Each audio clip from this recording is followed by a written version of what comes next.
은혜가 많으신 하나님, 진실로 감사와 찬양을 올려드립니다. 우리의 노력과 우리의 행한 이상으로 채워주시고 많은 것으로 더하여 주신 하나님, 우리가 고통 가운데 또는 질병 가운데 우리가 이해하지 못하는 어려운 가운데 있을지라도 우리의 합력하여서는 이루시고 우리를 하나님의 형상 닮아가도록 다듬어 가신 하나님, 참으로 감사와 찬양을 올려드립니다. 무엇보다도 아빠! 이 세상의 많은 사람들 중에 택자로 부르시고 하나님의 자녀로 부르시고 친히 찾아오셔서 우리를 당신의 자녀로 삼아주신 것을 진실로 감사와 찬양을 올려드립니다. 주님, 참으로 저희는 망각의 질병에 빠져 하나님이 그동안 베풀어 주신 크신 은혜와 도우심 우리와 함께였습니다.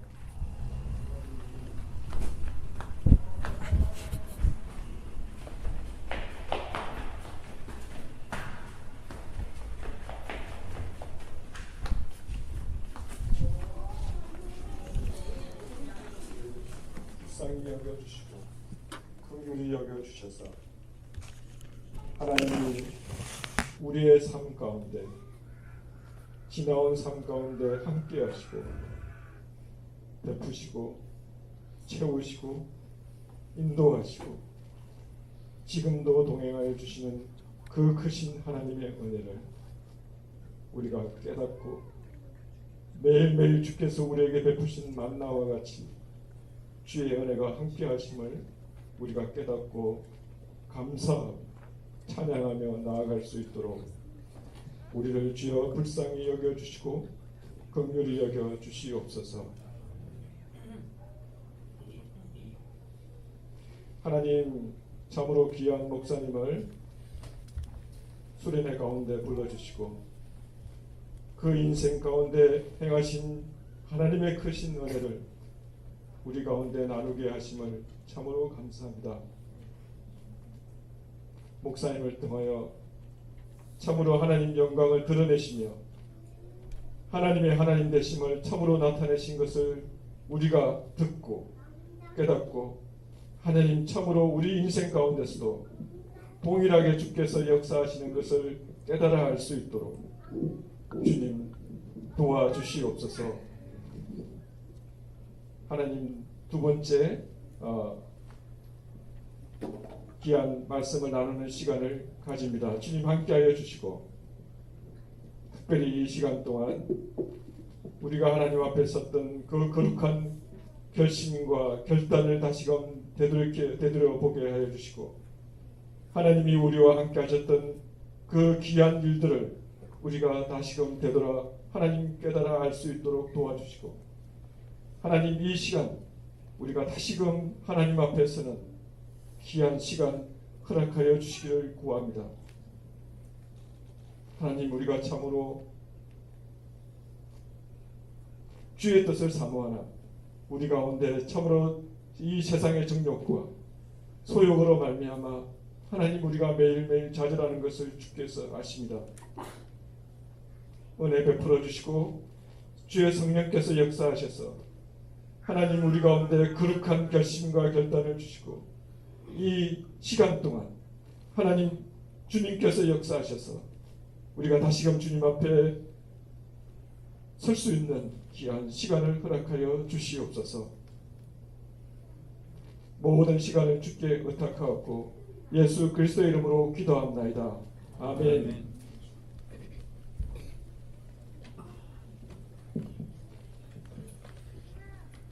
네. 볼륨이 됐습니다. 다음, 광고 먼저 하나 드리겠습니다. 말씀 끝난 후에 예배를 끝난 후에 전교인 그 사진 촬영이 있겠습니다. 나가지 마시고 먼저 사진 촬영하신 다음에 좀 자유 시간 가지시면 좋겠습니다.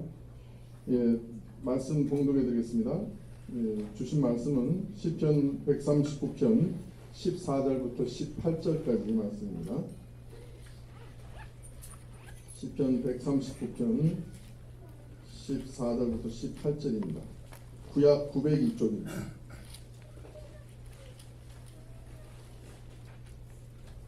구약 902쪽 시편 139편 14절부터 18절. 예, 제가 봉독해 드리겠습니다. 내가 주께 감사함은 나를 지으심이 신묘막측하심이라. 주의 행사가 기이함을 내 영혼이 잘 알아이다. 내가 은밀한 데서 지음을 받고 땅의 깊은 곳에서 기이하게 지음을 받은 때 나의 형체가 주의 앞에 숨기우지 못하였나이다. 내 형들이 이루어지기 전에 주의 눈에 보셨으며 나를 위하여 정한 날이 하나도 되기 전에 주의 책에 다 기록이 되었나이다. 하나님이여, 주의 생각이 내게 어찌 그리 보배로운지요, 그 수가 어찌 그리 많은지요. 내가 세려고 할지라도 그 수가 모래보다 많도소이다. 내가 깰 때에도 오히려 주와 함께 있나이다. 예, 목사님 나오셔서 둘째 날 말씀 전해 주시겠습니다.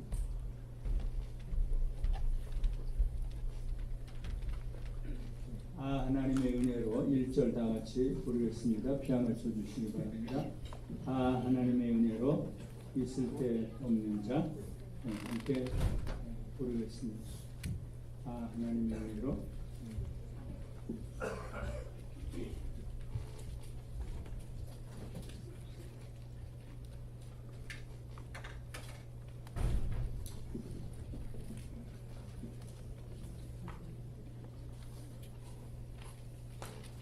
다 일어서서 한번 부를까?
이러거나 저리러거나 하나님의 만국하신 은혜밖에 없는 것을 고백할 수밖에 없습니다. 죄 덩어리고 허물 덩어리이지만 하나님께서 불쌍히 여기시고 은혜와 사랑을 베푸시는 하나님이 얼마나 참 놀라우신 분인지 말할 수가 없습니다. 사도 바울은 맨날 울면서 하나님의 은혜를 찬양했는데 하나님이여, 주의 생각이 내게 어찌 그리 보배로우신지요, 그 수가 어찌 그리 많은지요. 내가 세려고 할지라도 모래보다 많겠소이다. 아마 그대로 읽을 수가 없었을 것이요. 하나님이여, 그 전에는 14절에는 내가 주께 감사함은 나를 지으심이 신묘막측하십니다. 하나님이여, 주의 생각이 내게 어찌 그리 보배로우신지요, 그 수가 어찌 그리 많은지요. 내가 세려고 할지라도 모래보다 많겠소이다. 저는 이제 유럽 어디에 가서 어느 날 저녁에 그 말씀 읽으면서 또 울고 그런 일이 있는데, 하나님의 은혜가 모래보다 많은데 어제는 그저 내게 베푸신 하나님의 은혜, 그래서 나의 한평생을 하나님께서 인도하신 것을 10가지로, 근데 8가지를 했나? 근데 오늘은 그 중에서 하나, 뭐 너무 많지만 눈물의 은혜를 주신 하나님의 은혜, 눈물의 감동을 주신 하나님의 은혜, 그런 말씀으로 이제 간증 설교를 하려고 그랬는데 다윗의 얘기를 많이 해요. 다윗은 맨날 울면서 그래서 운다는 얘기를 너무 많이 해요. 내가 탄식함으로 곤핍하여 밤마다 눈물로 내 침상을 띄우며 어떻게 눈물로 침상을 띄워요? 바닷물처럼 강물처럼 눈물로 내 침상을 띄우며 내 여를 적시나이다. 여호와여 내가 눈물 흘릴 때 잠잠하지 마옵소서. 나의 눈물을 주의 병에 담으소서.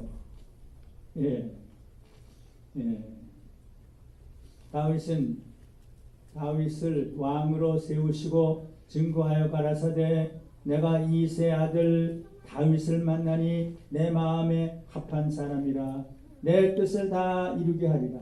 아마 울고 울으니까 하나님의 마음에 꼭 들었어요. 그래서 예수님이 태어나니까 다윗의 자손, 아브라함과 다윗의 자손. 아마 하나님은 우는 우리가 뭐 드릴 게 없죠. 회개하면서 울고, 그래서 감사하면서 울고, 하나님의 은혜를 기억하면서 울고, 다윗만큼 그렇게 귀하게 운 사람이 없겠죠. 에레미야도 맨날 울었어요. 에레미야. 그래서 김천 목사님 가르쳐서 한국의 예레미야다. 그분도 맨날 울었어요. 그런 분들이 여기저기 있죠. 예레미야도 눈물을 흘리면서 울었는데 예레미야는 다음과 같이 고백했어요. 어찌하면 내 머리는 물이 될꼬. 어떻게 머리가 물이 돼요? 눈이 물이 되지. 어찌하면 내 머리는 물이 되고 내 눈은 눈물 근원이 될꼬. 그러니까 눈에서 눈물이 막 쏟아서 머리까지 다. 그렇게 되면 살육당한 딸 내 백성을 위하여 주야로 고급하니라. 그렇다면 내가 굳이 괜히 우는 게 아니라 내 백성을 위해서, 불쌍한 내 백성을 위해서 내가 고급하리라. 또 밤새도록 애곡하니, 예레미야가 그래. 밤새도록 애곡하니 눈이 뺨에 흐르며. 그래요. 또 그다음 또 내가 우니 내 눈에 눈물이 물같이 흐르며. 그다음 한마디 더 예레미야. 내 눈이 눈물에 상하며, 하도 우니까 눈물에 상하며, 내 눈이 눈물에 상하며 내 창자가 끓으며 내 간이 땅에 쏟아졌으니 이는 전혀 내 백성이 패망하여 어린 자녀와 젖 먹는 아이들이 성읍 길거리에 혼미함이로다. 영적으로 육적으로 참 고통당하는 걸 볼 때 그저 울고 다윗이 맨날 울고 예레미야가 맨날 울고. 근데 예수님께서도 우셨어요. 하나님의 아들 예수님이 오셔서 우리들을 보시면서 아마 지금도 우실 것 같아요. 왜 아무 목사, 아무 장로가 저래? 왜 아무 교회가 저래? 예수님이 우셨어요. 나사로가 죽었을 때 눈물을 흘리면서 우셨어요. 예수께서 눈물을 흘리시더라. 예루살렘 성이 망하게 될 때 애기 저 죄 지은 거 망해야지 그냥 울어요. 그죠? 참 이상해요. 예루살렘 성이 가까이 오사 성을 보시고 우시며 가라사대 너도 오늘날 평화에 관한 일을 들었다면 좋을 뻔 했거니와 지금 내 눈에 숨기었도다. 그래서 망하게 된 예루살렘 성을 바라보면서 또 우셨어요. 예수님께서는 십자가의 죽음을 앞두고 겟세마네 동산에서 그래서 맨날 울었을 거예요.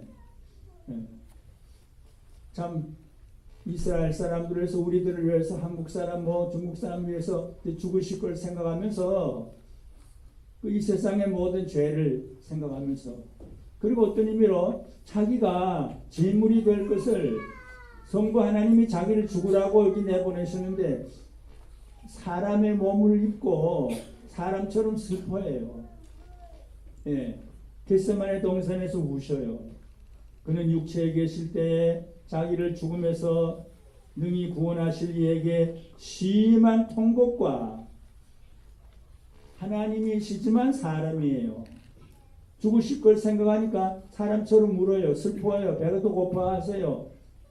예, 통곡을 하셔요. 능히 구원하실 이에게 심한 통곡과 눈물로 간구와 소원을 올렸고 그의 경외하심을 인하여 들으심을 얻었느니라.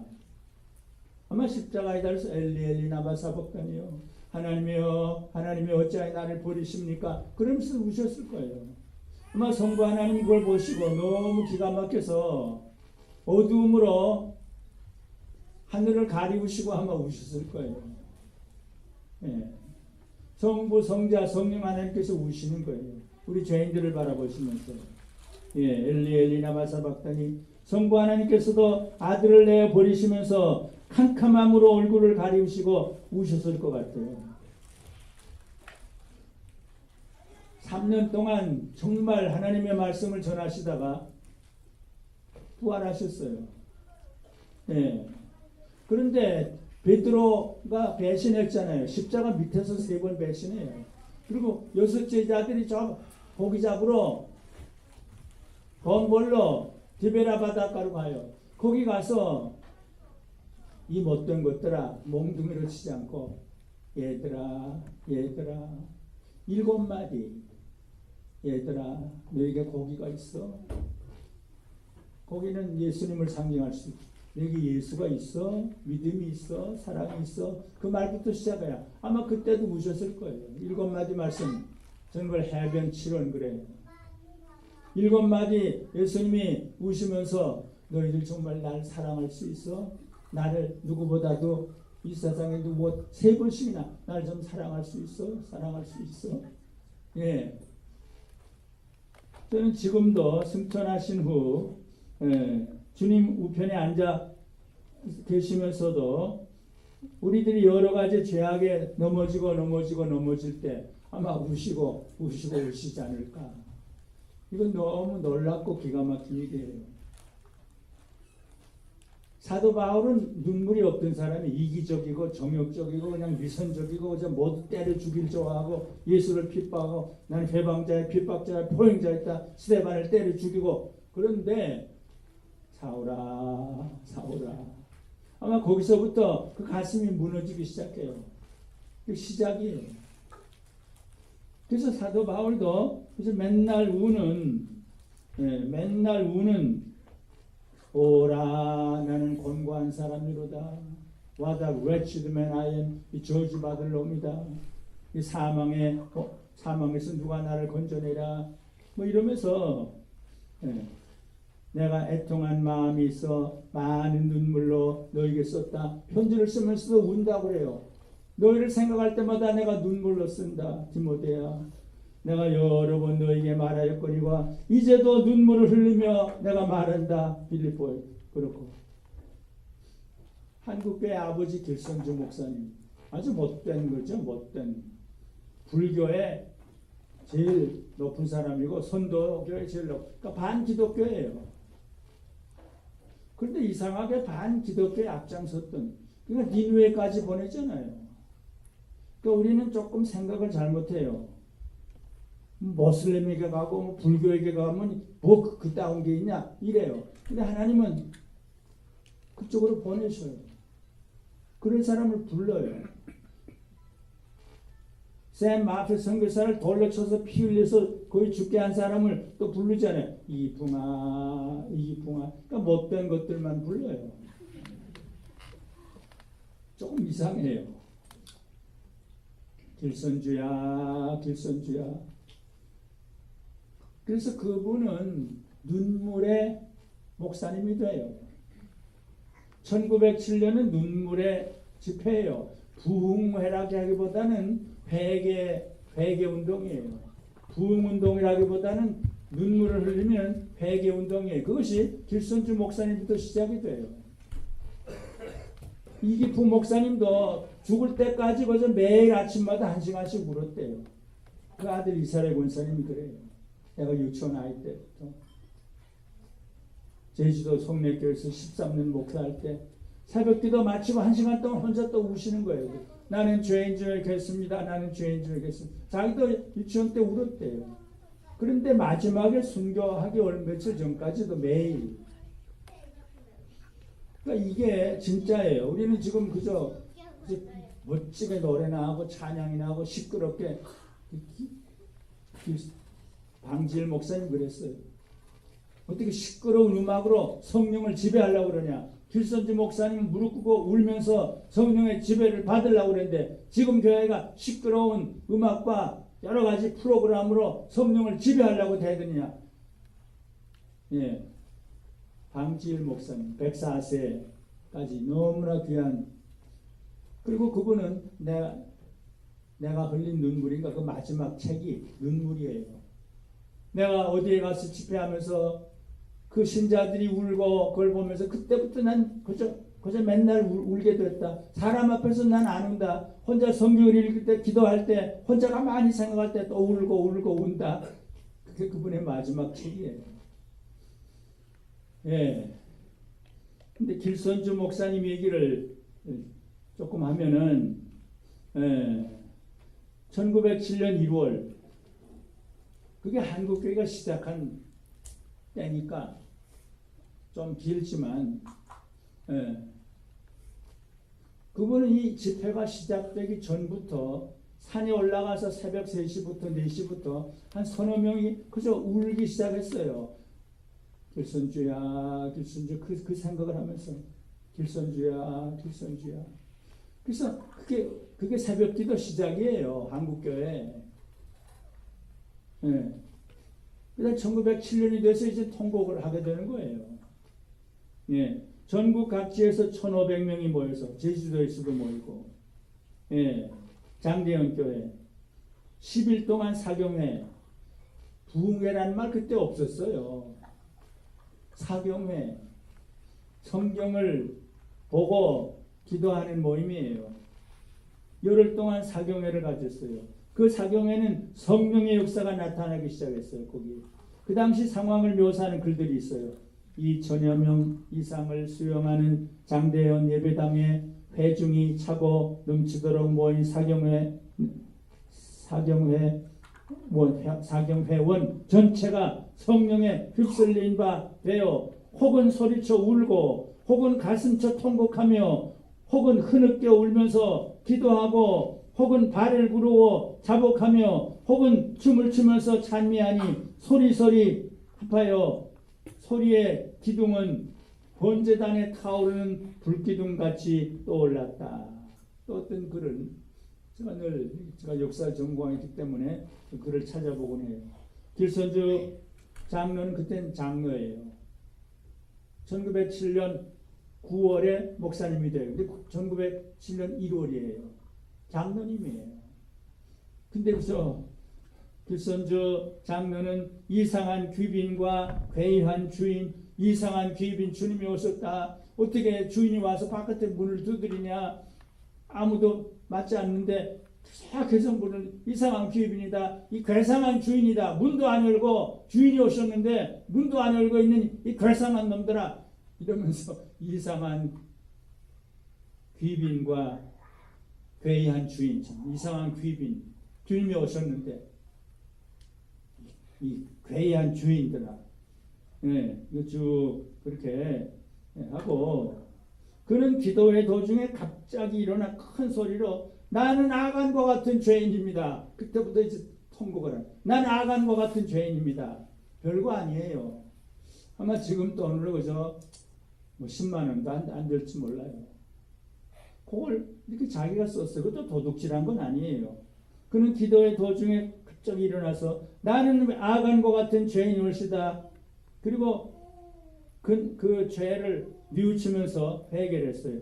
그 내용은 다음과 같아요. 그 친구 한 사람이 죽으면서 남은 재산을 좀 잘 정리해달라고 그랬어요. 그는 유산을 잘 정리했어요. 근데 아주 힘이 들었어요. 그 중에 100원을 수고비로 자기가 가졌어요. 그리고 그걸 그 부인에게 주었어요. 글쎄 10만 원이 될까? 나는 100원을 도둑질한 도둑놈입니다. 난 내일 아침에 그 부인에게 이 돈을 갚겠습니다. 그리고 통곡을 해요. 그 친구와 그 부인을 속인 도둑놈입니다. 나는 내일 일찍이 일어나 그 돈을 부인에게 돌려주겠습니다. 공중 앞에서 눈물로. 뭐 별거 아닌데 눈물로. 그러니까 여기저기서 또 눈물이 쏟아지는 거예요. 나 때문에 그러면서 그래요.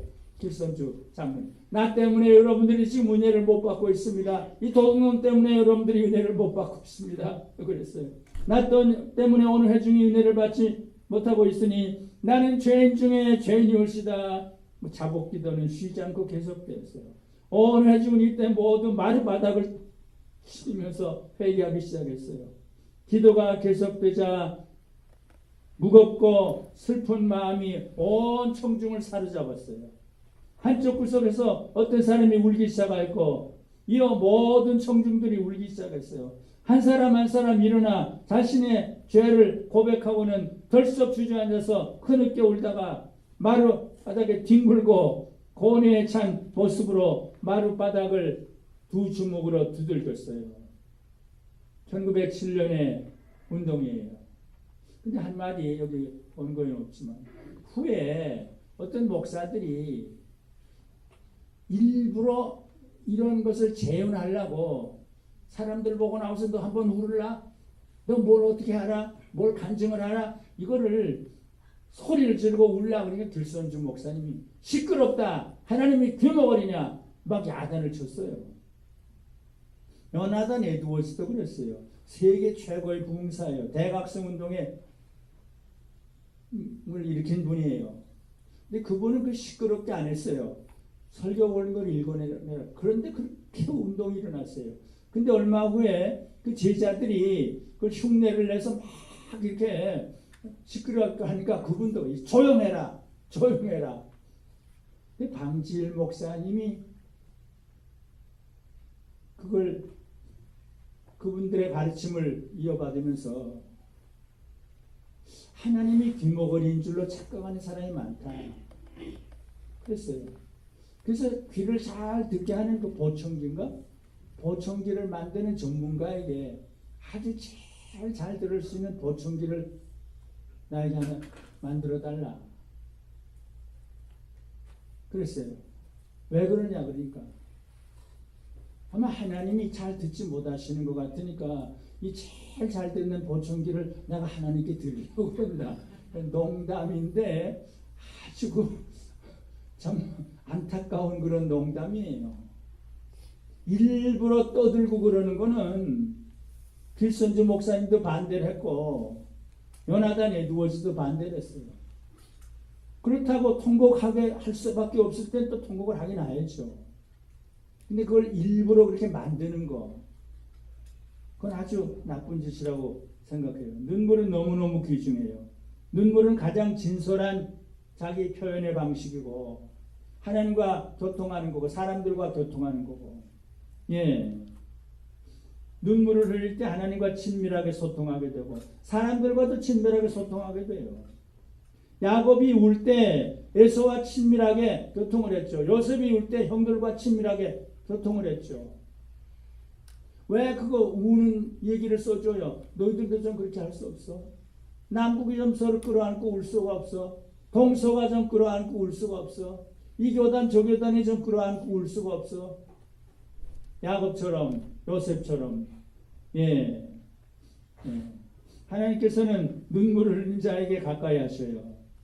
자기 죄 때문에 울고 그리고 어려움을 당하는 그 백성들을 바라보면서 울고 예수님 바라보면서 울고 하나님 바라보면서 울고 하나님의 은혜가 너무 고마워서 울고 예. 하나님께서는 선지자 요엘을 통해서 이스라엘 백성들이 금식하고 울며 애통하면서 하나님께로 돌아오라고 말씀. 여호와의 말씀에 너희는 이제라도 금식하며 울며 애통하며 마음을 다하여 내게로 돌아오라. 너희는 옷을 찢지 말고 너희 하나님 여호와께로 마음을 찢으며 돌아오라. 그리고 잘 울진 않으니까 이거 조금 심한 말인데 하나님께서 아모스에게 울음꾼을 불러다가 우는 걸 좀 배우라. 이게 지금 한국교 일부가 하는 건지 모르죠.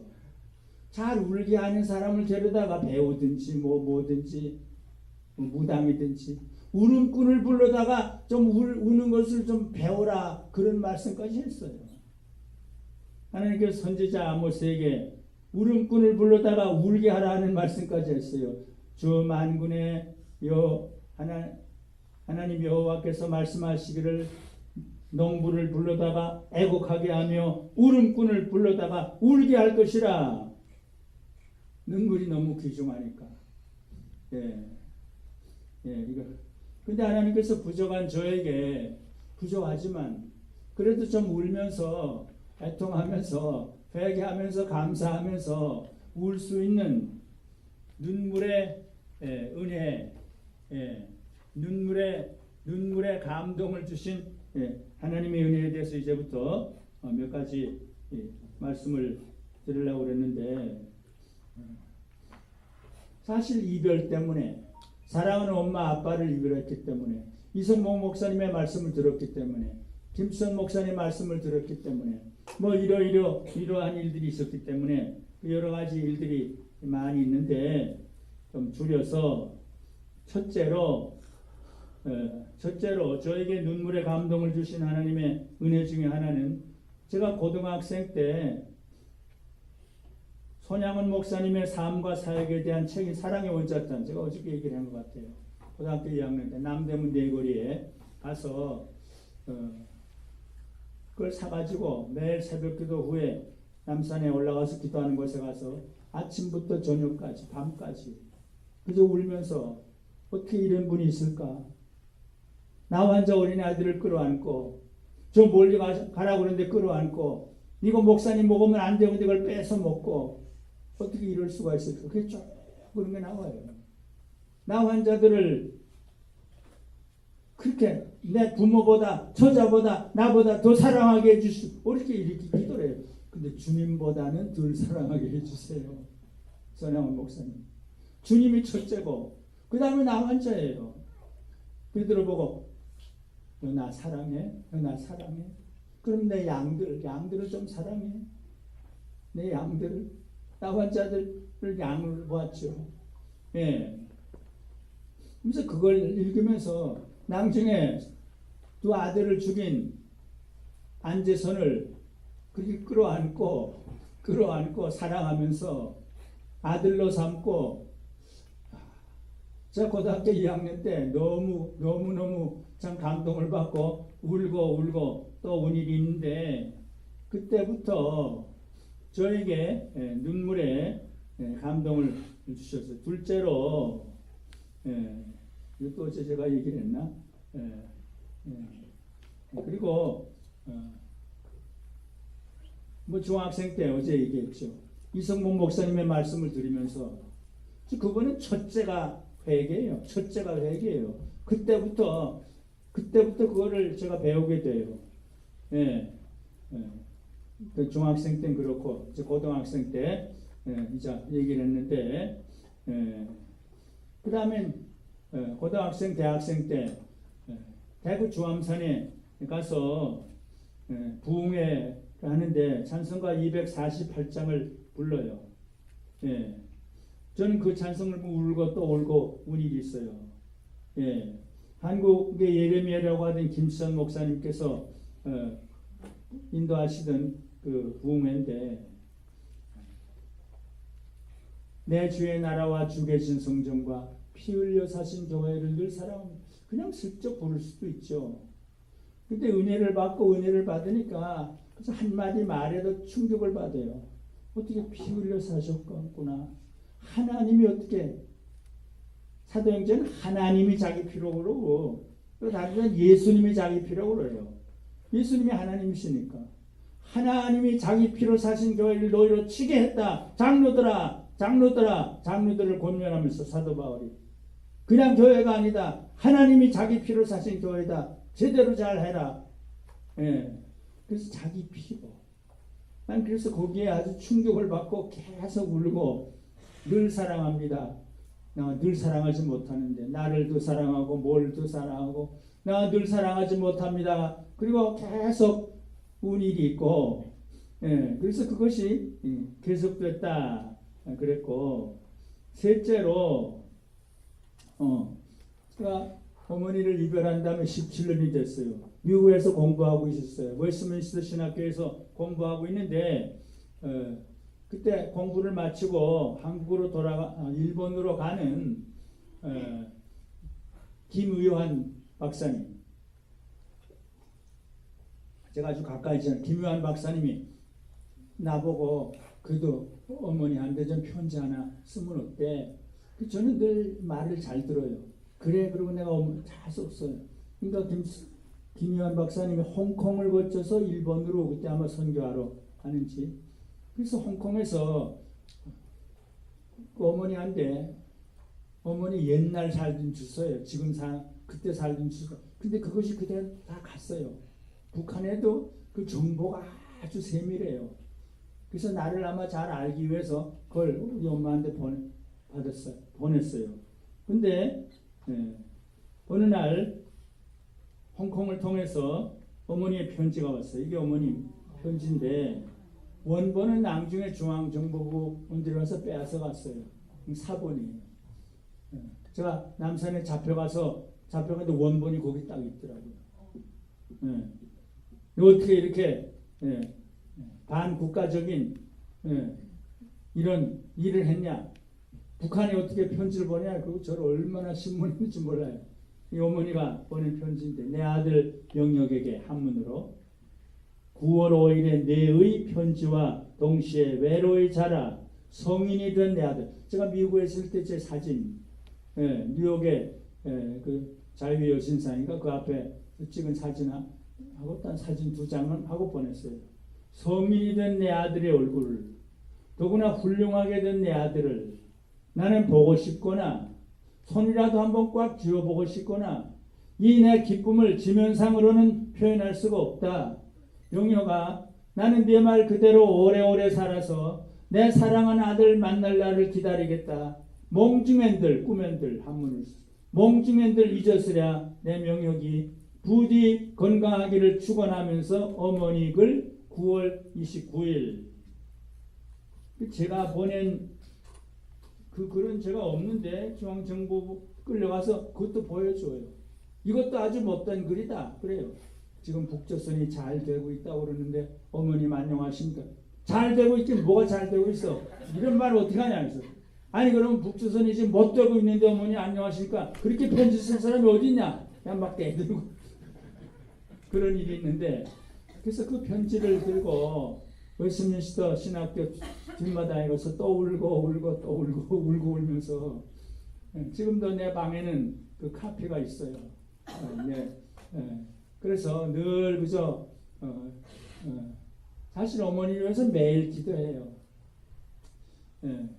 물론 하늘에 가신 분들을 위해서 기도하는 것은 조금 어떨지 모르는데 저는 그래도 제가 너무너무 사랑하는 어린 아들 철원이 하나님 아버지 철원이와 어머니와 아버지로 하여금 영원토록 하나님 성부 성자 성령 하나님을 경배하고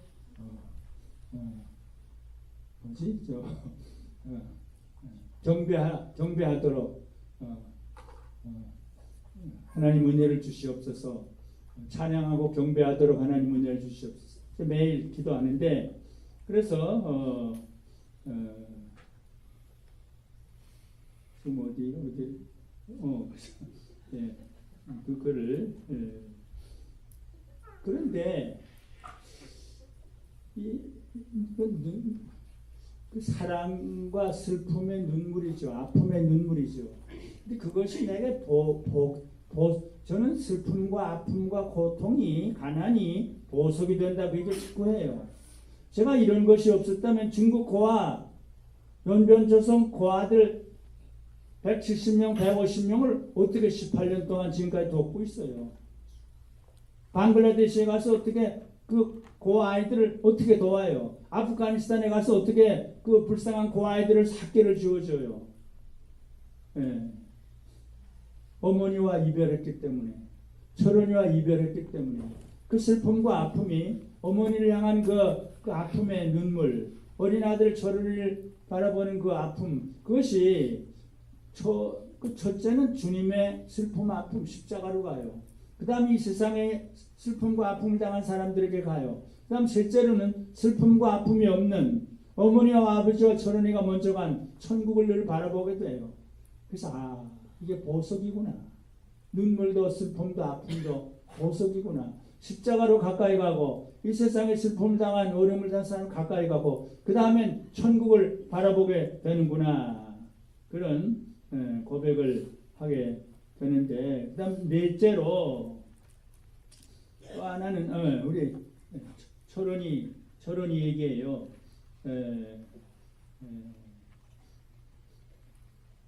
예일대학을 졸업하고 이제 마지막 1년 동안 조동진 목사님을 만나서 후암교회 와서 교육목사 하라 그래서 그랬어요. 그러니까 1년 동안 풀러신학교에 가서 선교학을 공부하면 안 되냐? 그랬어요.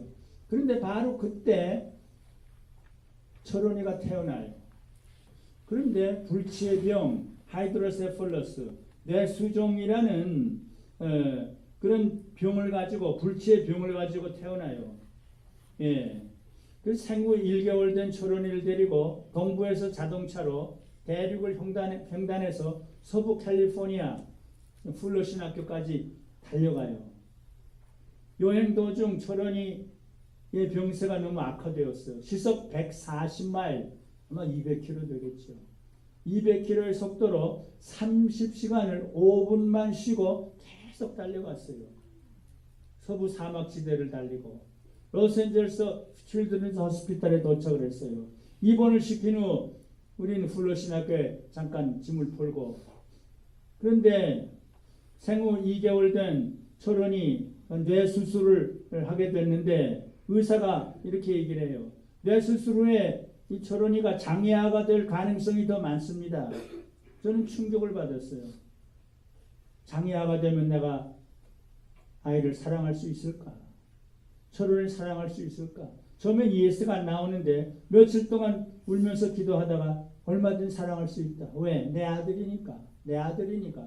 그러다 보니까 나는 좀 공부도 잘하고 예쁘고 뭐 착하고 이런 사람을 좋아했는데, 교회도 잘 다니고, 근데 믿음이 좀 부족하고 이런 사람 별론데 내가 무슨 권리로 구별하냐?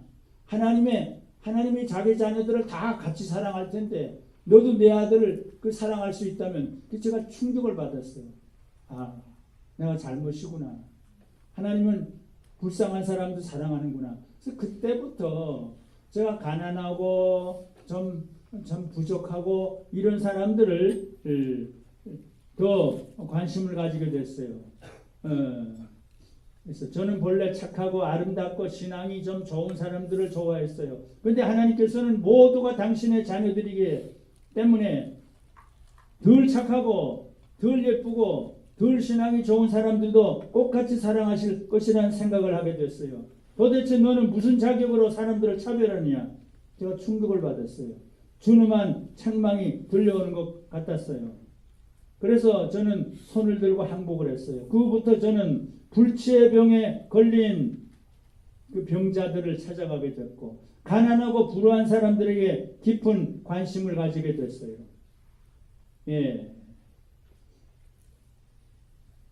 그래서 이 철원이 때문에 제가 눈물을 흘리게 됐는데, 제가 철원이를 4년 동안 그렇게 고통을 당한 아이도 없을 거예요. 그러나 제가 제일 사랑한 아이예요. 근데 그 아이는 신앙이 그렇게 좋았어요. 예수님은 나보다 더 아프셨지? 예수님은 못 박히셨지? 근데 내가 천국 가면 예수님이 나 다 고쳐주시지? 제가 철원을 위해서 그저 하루 종일 어떨 땐 기도하면, 아빠는 기도를 잘해서 최고야. 아빠는 기도를 잘해서 최고야. 그러고 어떤 사람이 아이고 그러지 마. 아이고는 나쁜 소리야. 그리고 엄마, 아빠, 누나 같이 천국 가고 싶어? 천국 가고 싶어? 마지막 1년 동안 눈도 안 보였어요. 그런데 아빠, 하늘이 보여. 아빠, 예수님이 오셔서. 저는 그런 얘기를 들으면서 얼마나 충격을 받았는지. 그래서 아이를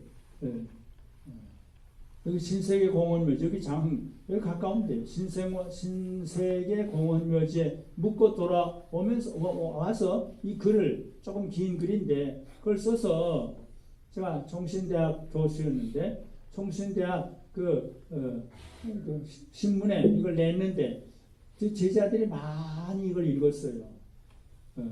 몰라요. 박형 목사님도 읽었는지 모르겠는데, 그리고 아주 많이 감동을 받았다고 그래요. 그거를 좀 읽어드리는데, 제가 울면서 쓴 글이에요. 4년 동안 울고 그러다 울면서 쓴 글인데, 사랑하는 아들 철원아, 고생과 수고로운 삶을 다 마치고 이제는 주님의 품 안에서 고운 옷을 입은 동무들과 함께 주님을 섬기며 즐거워하는 사랑하는 아들 철원아, 내가 즐겨 부르던 찬송 소리가 지금도 아빠 귀에 쟁쟁하구나. 예수께로 가면 기쁘리로다. 걱정 근심 대신 재미 많도다. 예수께로 가면 기쁘리로다. 나와 같은 아이 부르셨도다. 영화로운 곳에 있는 동무들 고운 옷을 입고 주를 섬기네. 가사의 뜻을 되새겨 물으면서, 그쵸, 찬송을 너무 좋아해서 내가 가사를 모르는 걸 걔가 다 암송을 했어요. 내가 물어보곤 했어요. 가사의 뜻을 되새겨 물으며 몇십 번, 몇백 번을 아빠와 함께 부르던 그 찬송가의 뜻이 정말 그대로 이루어졌구나. 아빠, 걱정 근심이 아야 이렇게 아픈 거지, 재미 많은 게 뭐야? 아프지도 않고 좋고 기쁜 거지. 아빠, 누구와 같은 아이 부르셨지? 이렇게 물어봐.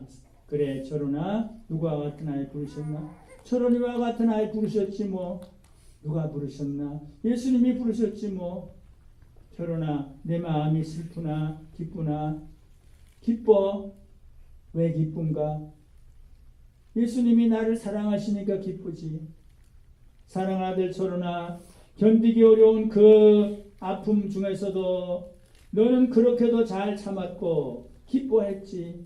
철원아, 너는 세상의 그 누구보다도 가장 견디기 어려운 괴로움과 아픔을 당하였단다. 머릿속 뇌수의 압력이 너무 심해서 머리뼈가 벌어질 정도의 아픔을 당하면서 날카로운 비명을 지르며 울곤 하던 내 모습을 생각만 해도 이 아빠의 가슴은 미어지는 것만 같단다. 사랑아들 철원아, 사랑아들 철원아, 너는 아픔을 당할 때마다 아빠에게 기도해달라고 했었지. 아빠는 너 때문에 기도하는 법을 차츰 배우게 되었단다. 하나님을 전적으로 의지하면서 죄를 뉘우치며 회개하면서 간절하고 진실하게 기도하는 법을 가르쳐준 사람은 바로 너 철원이었단다. 아빠가 너를 위해 오래 때로는 종일 기도를 할 때마다 너는 그렇게도 좋아했지. 아빠는 기도를 잘해서 최고야. 이렇게 이야기하면서 말이다. 그렇게도 괴롭고 아픈 나날을 보내면서도 너는 한 번도 하나님이나 아빠를 원망하지도 않았고 불평하지도 않았지. 마지막 1년 동안 시력을 잃고 아무것도 보지 못하면서 너는 한 번도 답답하다고 불평하지 않았지. 너는 오히려 사람들이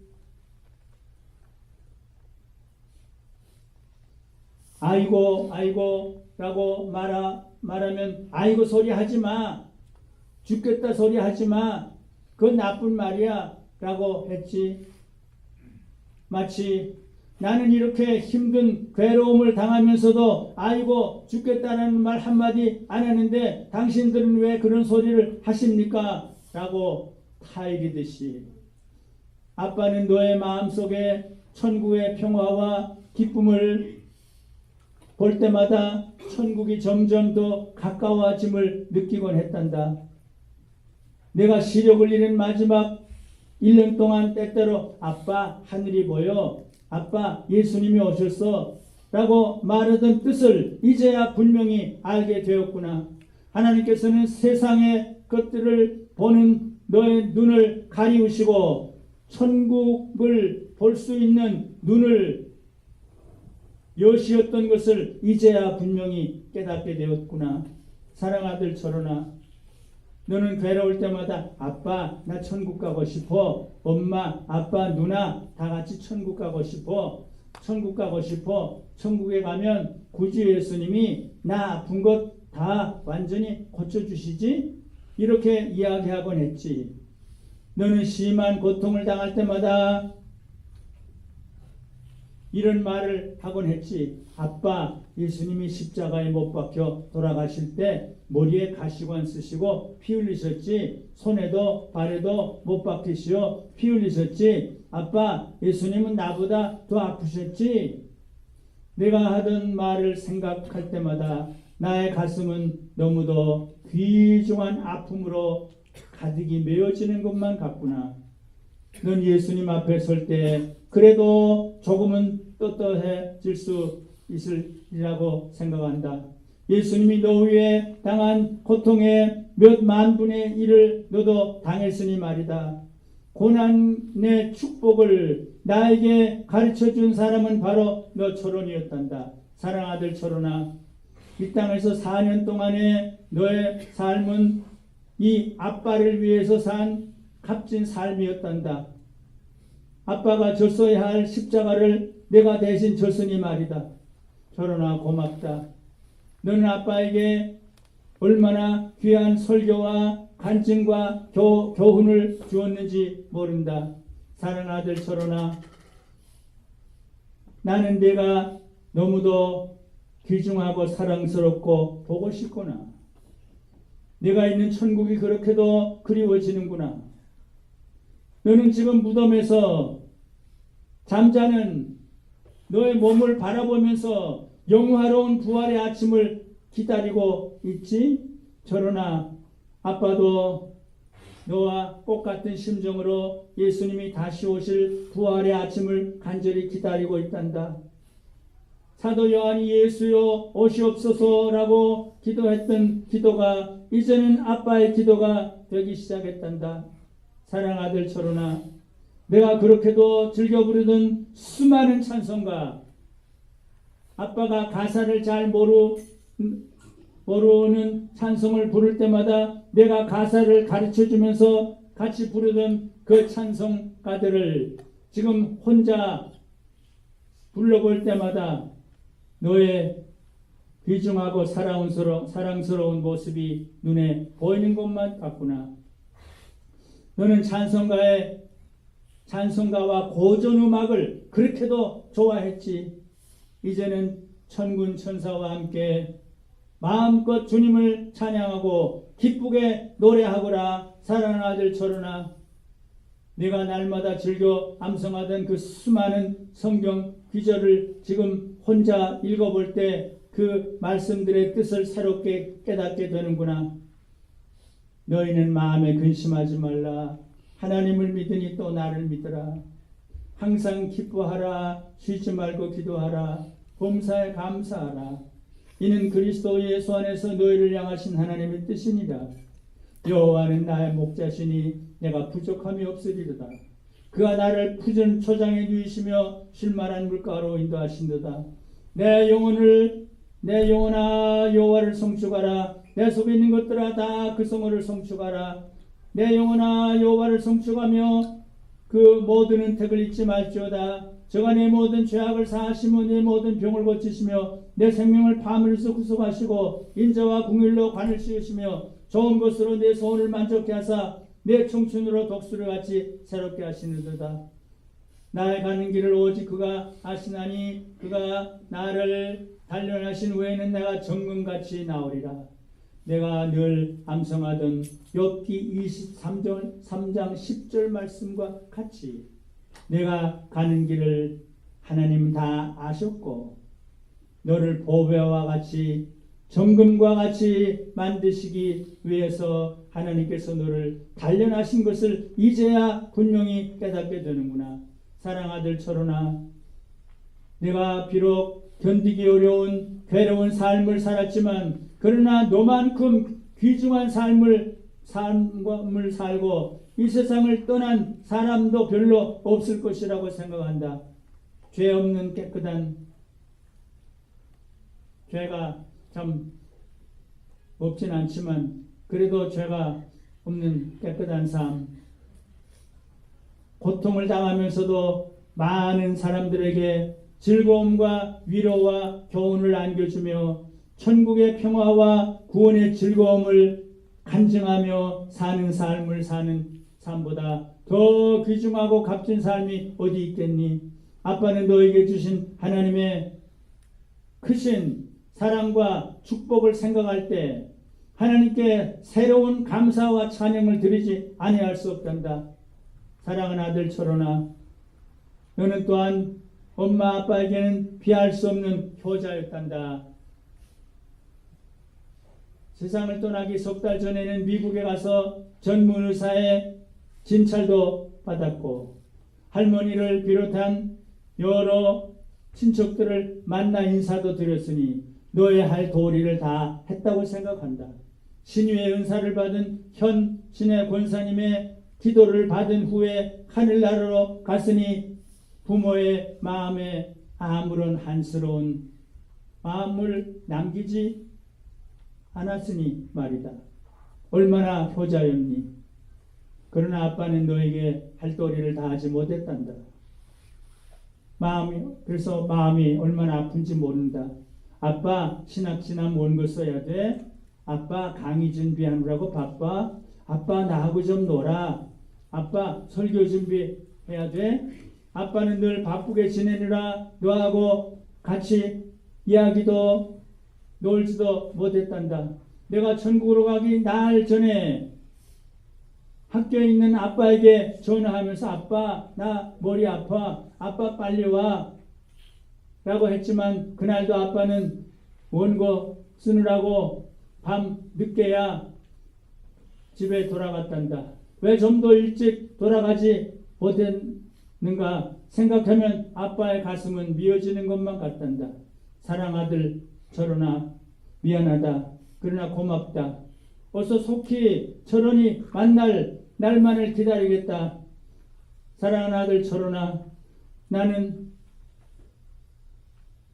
너는 커서 목사님이 되어 기도도 많이 하고 전도도 많이 하겠다고 늘 말하곤 했지. 내가 참으로 훌륭한 목사님이 되어 하나님께 많은 영광을 돌려보낼 수 있게 되기를 아빠가 늘 기도한 것을 너도 잘 알고 있지. 이철원아, 이제는 아빠가 너 대신 훌륭한 목사가 되겠다. 철원이의 목까지 이 아빠가 다 하겠다. 철원이의 소원을 이 아빠가 다 이루어 줄게. 아빠는 너의 몸을 무덤에 묻고 돌아오는 길에 노회에 들러 강도사 인허를 받았단다. 그때는 아직 목사가 아니에요. 그리고 얼마 있으면 목사 안수도 받게 될 것 같단다. 너의 몫을 이 아빠가 다 해줄게. 아빠의 생명이 다하는 순간까지 고통과 절망에 빠져 있는 사람들에게 달려가서 주님의 위로와 평안과 구원의 복음을 전하다가 보고 싶은 철원이 얼굴을 기쁨으로 대하게 될 그날을 기다리겠다. 사랑아들 철원아, 참으로 고맙다. 아빠는 너의 무덤 앞에 다음과 같은 비문을 세우려고 한다. 고난의 의미와 천국의 평화를 가르치고 먼저 주님의 품으로 간 어린 아들 철원이가 영화로운 부활의 아침을 기다리며 여기 편히 쉰다. 주후 1973년 11월 11일에 나고 주 1977년 10월 10일에 가다.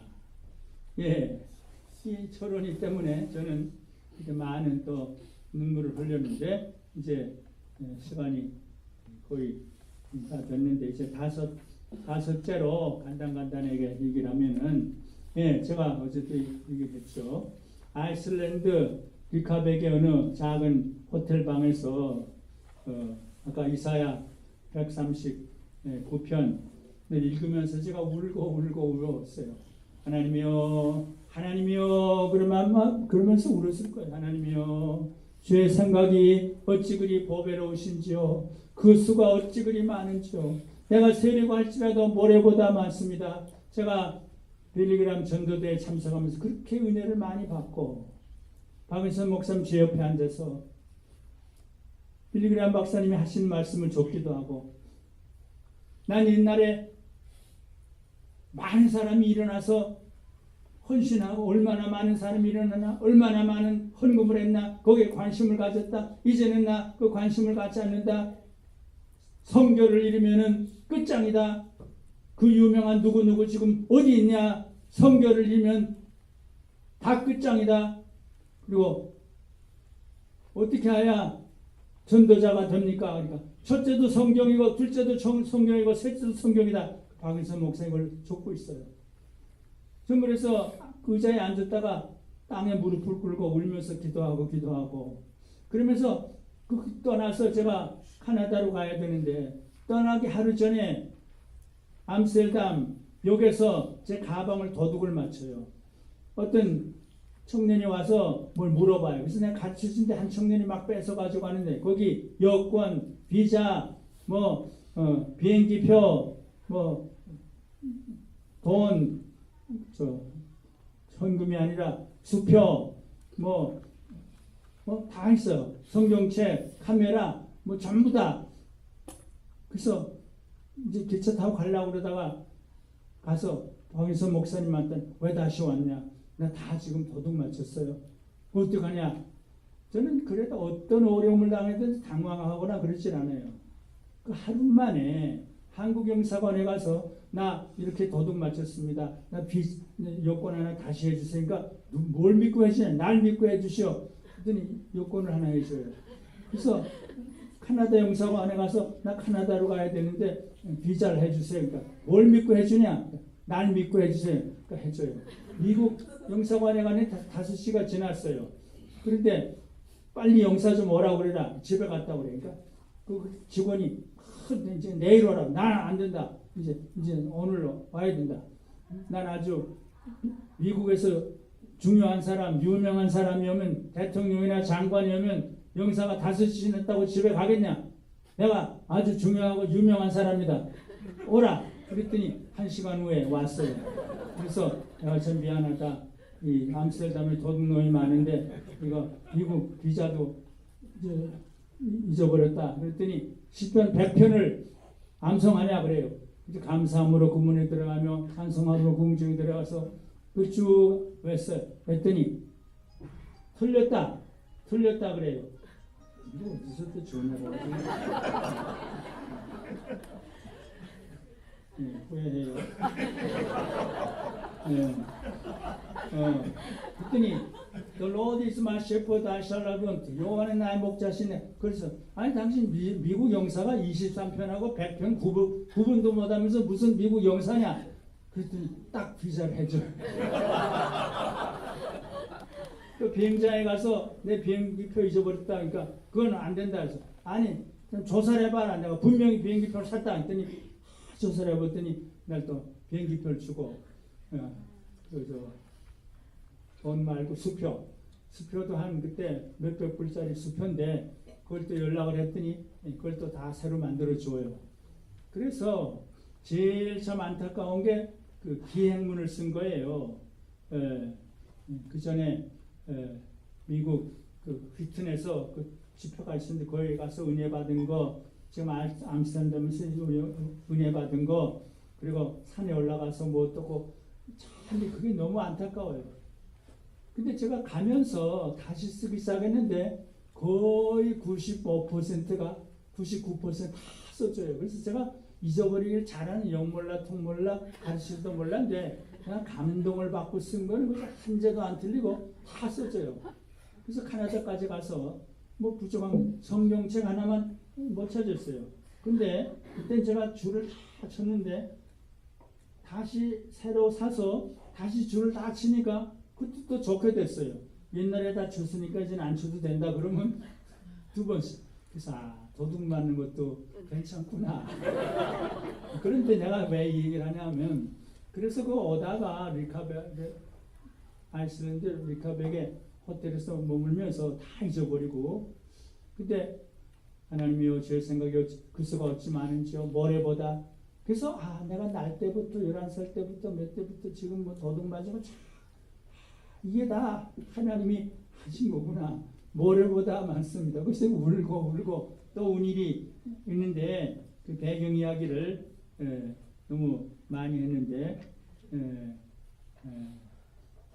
그 다음에 여섯째로 강변교회에서 목회할 때 제가 화로다 오호라 나는 곤고한 사람이로다 이 사망의 몸에서 누가 나를 건져내라 와다 wretchedman 그건 미국 말로 wretchedman 아주 못된 말이에요. 이 조지받을 새끼야 그거예요. 그래서 그걸 읽으면서 제가 충격을 받아요. 새벽 기도하면서 이게 진짜 사도 바울일까? 어떤 학자들은 사도 바울이 아니다. 아주 어떤 죄인을 상징해서 한 거다. 박윤선 목사님은 사도 바울이다. 중생하지 못한 사람은 이렇게 회개하지 못한다.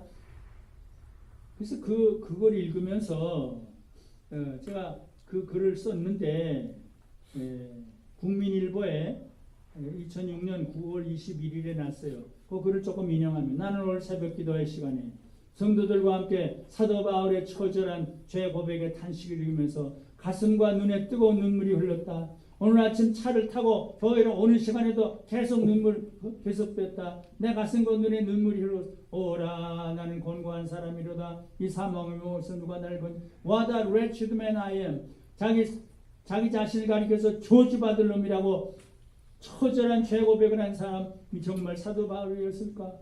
그래서 일부 성서학자들은 그 죄 고백이 사도 바울 자신의 죄 고백은 아니고 중생하지 못한 자나 죄인 일반의 죄 고백이라고 해석했다. 그러나 박일선 목사님은 사도 바울의 죄 고백을 말해 중생하지 못한 사람은 이런 고백을 할 수가 없다고 그랬다. 쭉 그래요.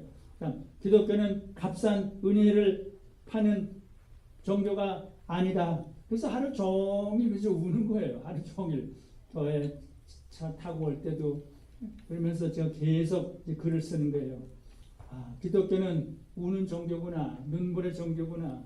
기독교는 값싼 은혜를 파는 종교가 아니다. 만사형통을 빌어준 종교도 아니다. 그럴듯한 선으로 포장해주는 종교도 아니다. 기독교는 자신의 부끄러운 수치와 절망의 모습을 있는 그대로 벌거벗은 모습 그대로 드러내는 종교이다. 그리고 자신의 저주스러운 모습을 하나님께 고백하면서 울면서 고백하는 종교이다. 그러면서 쭉 내 속에 정한 곳이라고는 한 것도 없습니다. 다윗이 그랬죠. 화로다 나의 마음이 이사야가 그랬죠. 죄인 중에 내가 괴순이라 사도 바울이 그랬죠. 나는 망할 자여옵니다. 어거스틴이 그랬죠. 나는 작은 본래입니다. 성 프란시스가 그랬죠. 나는 버림받을 죄인입니다. 루트가 그랬어요. 나는 망할 자여옵니다. 칼빈이 그랬어요. 나는 눈멀고 병들고 연약한 죄인입니다. 웨슬레가 그랬어요. 나는 아간과 같은 죄인입니다. 길섬주가 그랬고 나는 죄인 중에 그랬습니다. 이기풍 목사가 그랬고 이놈이 주님이 차지하셔야 할 자리를 대신 차지하고 있는 놈입니다. 주기철 목사님이 그랬고 나는 벌레요 사람이 아니요 티끌 같은 미말의 존재입니다. 이성봉 목사님 그랬고 나는 고멜과 같은 죄인입니다. 김선 목사님 그랬고 나는 어릴 때부터 범죄를 계속한 불의하고도 불충한 죄인 중에 괴수입니다. 나는 큰 죄인임을 깨닫고 두렵고 떨며 울었습니다. 손양원 목사님 그랬어요. 나는 신사참배하는 죄인입니다. 한경진 목사님 그랬고 나는 83년 묵은 죄인입니다. 박일선 목사님. 이게 선배들이 가신 길이구나. 울면서 회개하는 길이구나. 제가 국민일보에 써서 일곱째로 저에게 눈물의 감동을 주신 오늘 거는 제가 이렇게 녹음을 했는데 거의 다 돼서 어떻게 되냐 몇 살?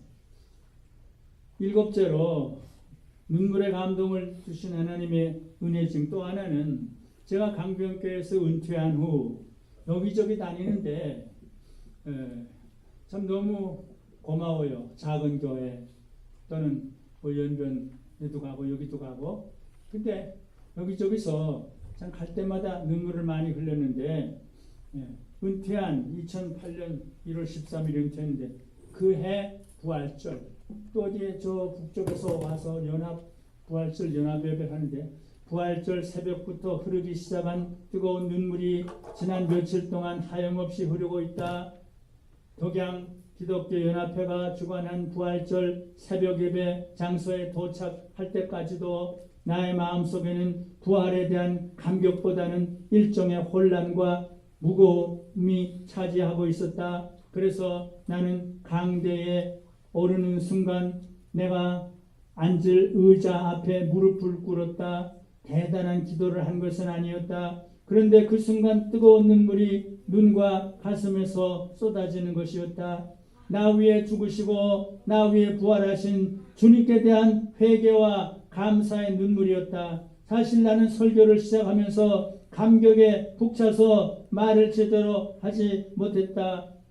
특히 설교의 마지막 부분에서 배신자 베드로와 6 제자들에게 하신 주님의 부드러운 음성을 전했을 때 나의 가슴은 황성함의 감격으로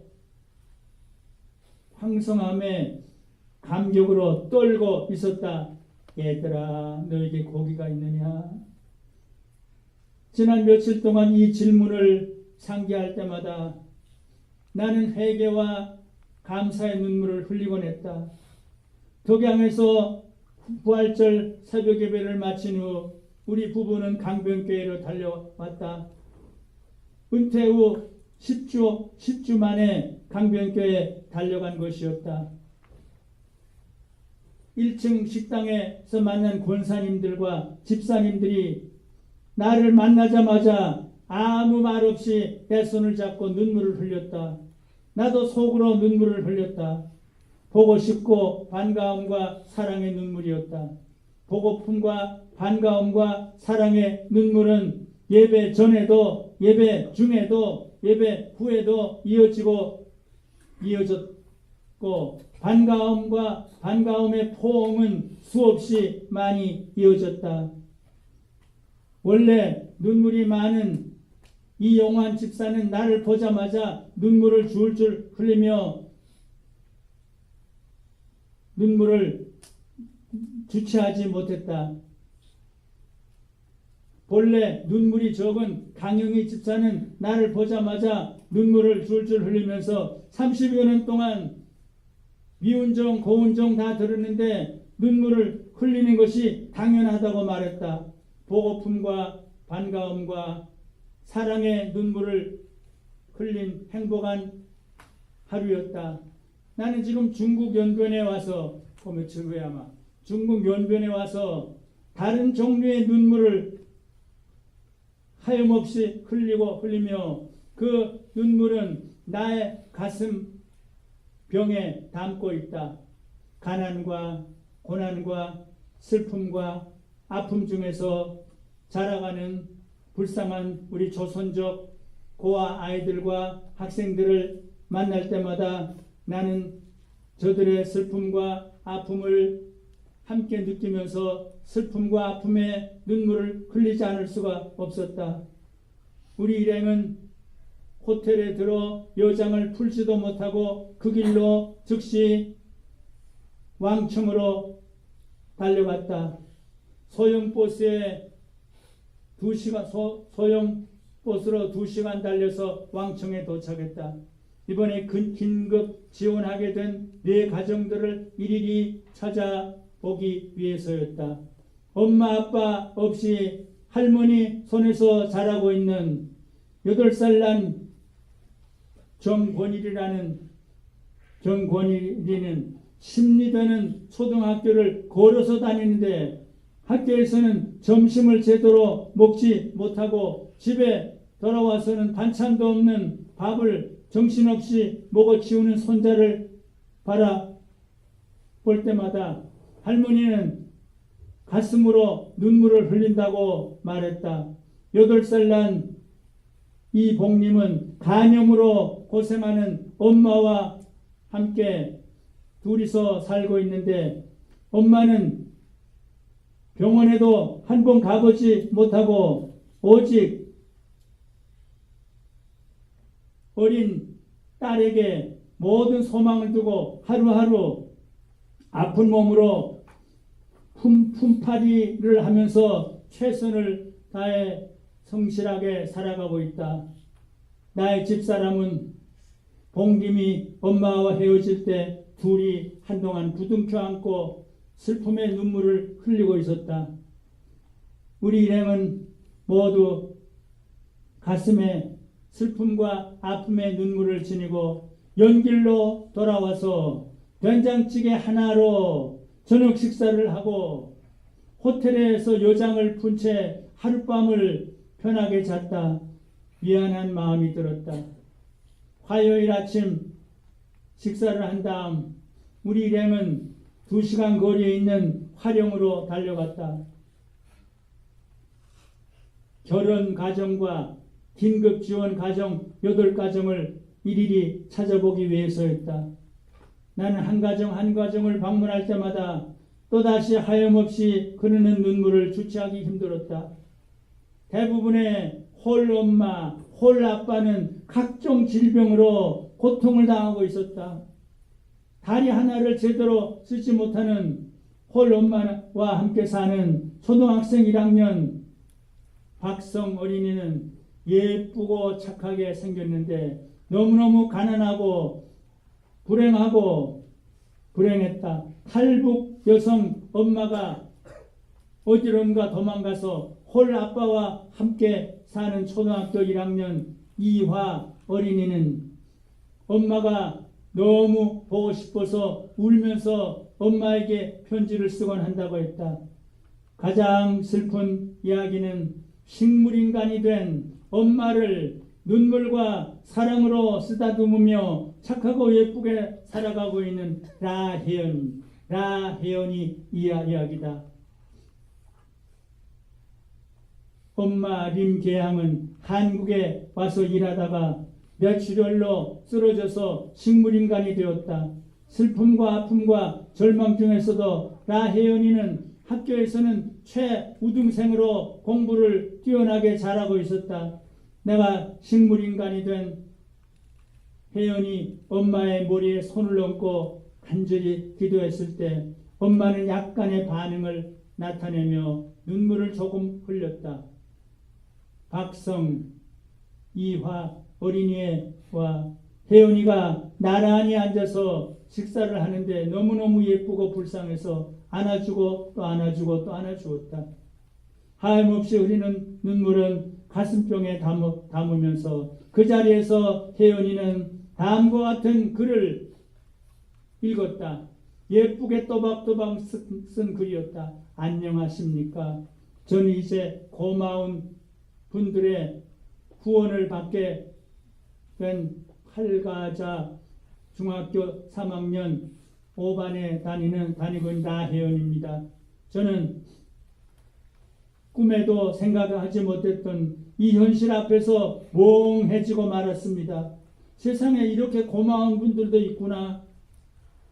한 학생도 아니고 이 숱한 빈곤 학생들에게 구원의 손길을 뻗친다는 생각에 저는 떨리고 긴장된 마음을 가라앉히고 고마운 분들에 대한 감사하고 또 감사한 마음을 조금이라도 전달하기 위해서 피를 들게 되었습니다. 세상에는 영원한 빈부 차이가 있듯이 우리 여기 자그마한 고장에도 빈부 차이가 영원히 없어지지 않습니다. 그러나 빈곤하고 어렵게 살아가는 사람들이 조그마한 빛을 볼 수 있었던 것은 바로 당신들의 따스한 마음 때문입니다. 고마운 분들이여, 정녕 당신들은 날개에 이른 천사와도 같이 비길 바가 아니며 당신들은 따스한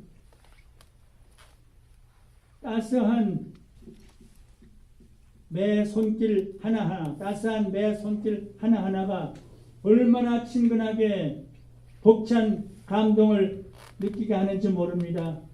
저는 오늘의 벅차고 감동된 심장을 안고 꼭 고마운 분들이 우리들에 대한 기대,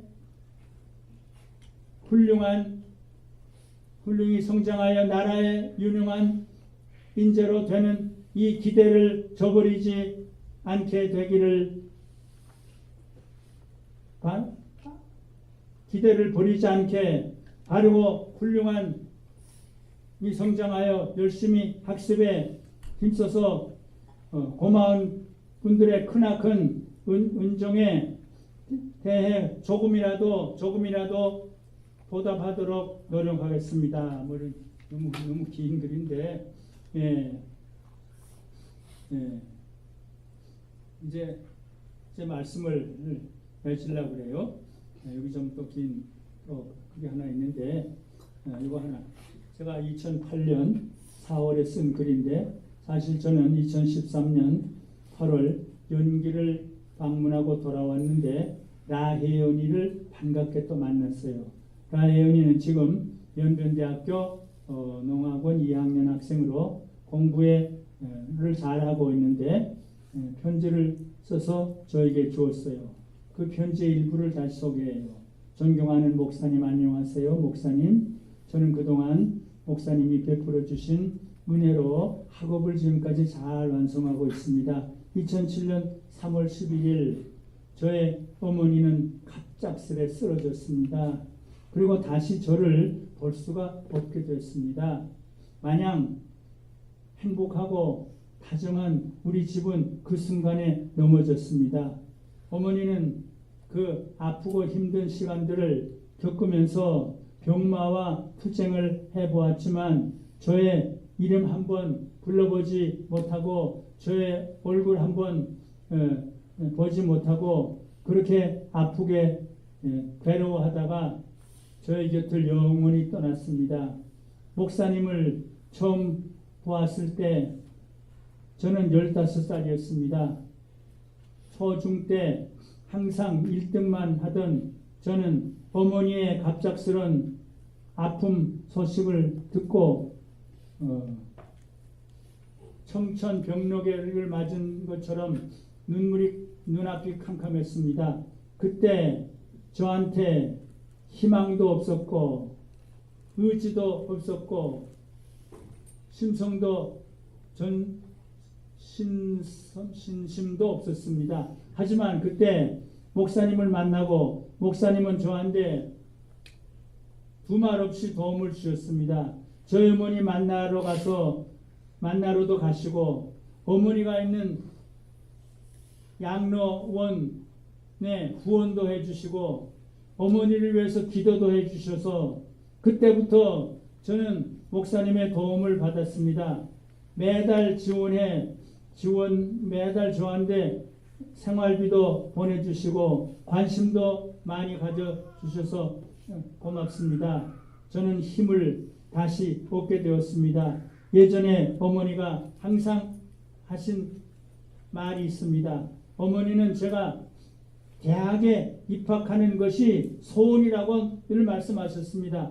저는 시련은 삶의 필수 과목이라고 생각하고 다시 힘을 지니고 학업에 몰두해 왔습니다. 그리하여 2008년 9월 영정고등학교에 입학하였고 3년의 학업을 성공히 마친 후 2011년 9월에 연변대학 농학원 농림경제관리에 입학하게 되었습니다. 현재 저는 2학년입니다. 저는 어머니의 희망, 제가 대학에 입학하는 것을 이루어 주었습니다. 저는 이것만으로도 어머니가 기뻐하실 것이라고 생각합니다. 저는 어머니한테 항상 자랑스러운 딸이 되고 싶습니다. 저는 그냥 제가 남들이 모두 다 겪는 고통을 제가 일찍 겪었다고 생각하며 저를 위로하고 싶습니다. 그동안 목사님의 도움을 이렇게 받고 있어서 얼마나 감사하는지 모르겠습니다. 저는 항상 목사님에게 감사하는 마음으로 살아나갈 것이고, 비가 오면 만물이 자라나고 날이 개이면 상쾌하다시피 언제나 다 좋은 날이라고 생각하고, 남을 돕는 것은 복을 짓는 일이라고 목사님처럼 앞으로 남을 도우면서 살겠습니다. 목사님 감사합니다. 그동안 저에게 준 사랑을 잊지 않고 감사하는 마음으로 살겠습니다. 예, 2013년 6월. 그래서 이런 일들이 다 정말 눈물 없이는 지날 수 없는. 그래서 제가 2달 전에도 똑같았어요. 예, 1달 반 전인가. 그래서 일주일 동안 가서 5지역을 돌면서 이런 아이들을 만나서 식사 대접하고 선물 주고 학비 주고 어려운 가정을 방문하면서 위로해주고, 예, 눈물의 방문이 있다고 생각해요. 이제 말씀을 마무리해요. 오늘 아침 눈물의 감동을 주신 하나님의 은혜라는 제목으로 저와 관련된 간증의 이야기를 했어요. 저는 부족하고 또 부족한 죄인이지만 이기적이고 정욕적이고 비판적이고 배타적이고 위선적이고 독선적인 죄인 중에 죄인이지만 여러 가지 일들로 인해서 눈물을 흘리면서 살 수 있게 하신 하나님의 은혜가 얼마나 크고 감사한지 말로 다 할 수 없어요. 앞으로 계속해서 제가 범한 모든 죄악을 회개하며 눈물을 흘리고, 첫째는 회개는 처음이 아니에요. 시작과 중간과 마지막이에요. 우리 신앙의 선배들은 마지막이 더 처절하게 회개했어요. 내가 내 범한 모든 죄를 더 뉘우치며 회개하는 눈물을 흘리게 하시고, 그리고 하나님께서 저에게 베풀어 주신 긍휼과 용서와 자비의 사랑 은혜 때문에 눈물을 흘리며 울면서, 둘째는 다른 사람들이 당하는 재난과, 저는 나 때문에 울고 내 죄 때문에, 둘째는 고통과 어려움을 당한 사람을 찾아가서 그들을 끌어안고 사랑의 손길을 펴면서 울고, 그 다음 셋째는 하나님께 저에게 베푸는 은혜. 제가 뭐 다 써놓고도 또 잊어버리네. 내 죄 때문에 울고 불쌍한 사람 때문에 울고, 내게 어떻게 이런 은혜를 주십니까? 하나님의 은혜 때문에 울고, 그래서 울면서 살다가 울면서 죽게 되기를 바랍니다. 그런 소원을 가지고 있는. 눈물은 아주 귀중한 것이에요. 눈물은 가장 진솔한 자기 표현의 방식이고 가장 진솔한 소통의 방식이에요. 눈물을 흘릴 때 하나님과 친밀하게 소통하고 사람들과 친밀하게 소통하고. 그래서 예수님이 애통하는 자가 복이 있다, 우는 자가 복이 있다. 예, 그래서 예수님이 맨날 우셨고, 예, 지금은 눈물을 흘릴 때라고 생각해요. 눈물을. 우리 선배들이, 예수님께서 뭐 구약에도 신약에도 우리 한국교회 아버지들도 방지일 목사님 이르기까지 한경진 목사님 맨날 우셨대요. 맨날. 예. 그래서 기독교는 어떤 의미로 회개의 눈물, 그리고 불쌍한 사람을 바라보면서 사랑하는 사랑의 눈물, 그리고 하나님의 은혜에 감사하면서 흘리는 눈물, 이 눈물을 흘리는 때라고 생각해요. 지금은 눈물을 흘리며 우울 때라고 생각해요. 우리들의 심성이 메말랐어요. 우리들의 교회와 가정과 사회와 국가가 위기에 처해 있어요. 교회가 회사처럼 됐어요. 목하는 목사님, 우리 교회가 회사냐? 왜 프로그램이 이렇게 많냐? 교회가 프로그램과 행사에 치우치게 됐어요. 하나님의 마음을 사야만 하고 사람들의 마음을 사야 할 텐데, 울면 하나님의 마음을 사고 또 사람들의 마음을 살 수가 있어요. 예. 하나님을 무시하고 이웃을 외면하면서 이기적으로, 그리고 세상 유행을 따라가면서 세속적으로 살아가는 우리들의 잘못을 뉘우치면서 하나님 앞에서 눈물을 흘려야 할 때이고, 이웃과 동포가 당하는 고통을 당하면서 눈물을 흘려야 할 때이고, 하나님께서 부족한 우리들 아직까지 살려주시고 일꾼으로 사용하시는 그 은혜의 감격에서 울 때인데, 한국의 아버지 길선주 목사님께서 집회 때마다 부르던 찬송이 있어요. 김선 목사님이 집회 때마다 부르던 찬송 그 1절을 부르고 마치겠는데, 성령이여 강림하사 나를 감화하시 애통하며 회개할 마음 충만하게 하소서. 옛날 찬송가 177장인데 177장 성령이여 강림하사, 한국의 아버지 길선주 목사님 집회 때마다 부른 찬송, 김선 목사님이 집회 때마다, 아니 새벽마다 부르신 찬송, 성령이여 강림하사 나를 감화 애통하며 회개할 마음 충만하게 하소서. 1절만 부르고 함께 기도하겠습니다.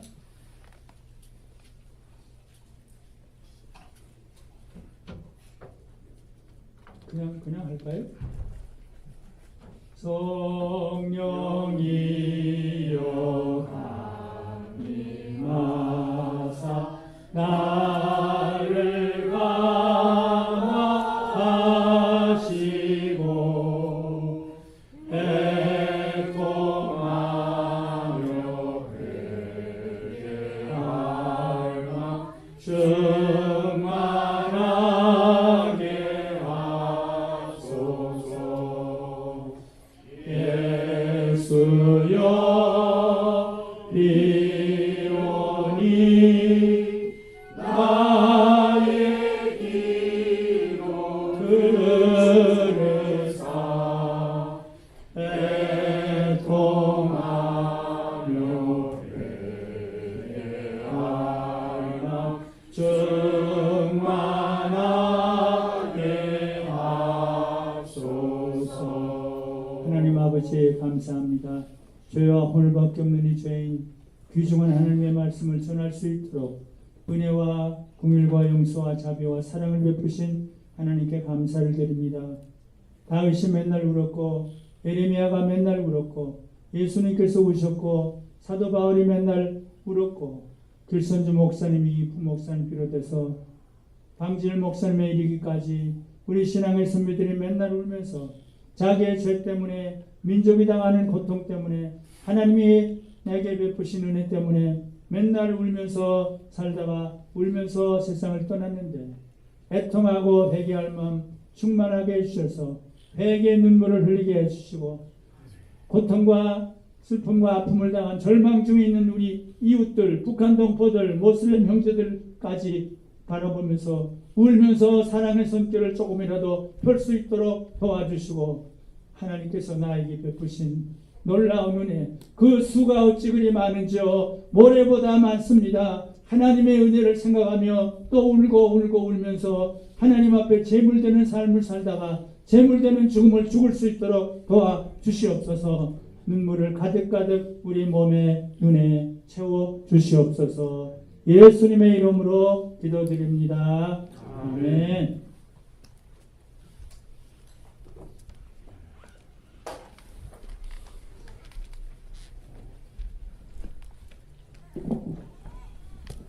예, 저기 바로 사진 촬영하도록 하겠습니다. 그 남자 성도님들은 앞에 의자를 좀 치워주시고요.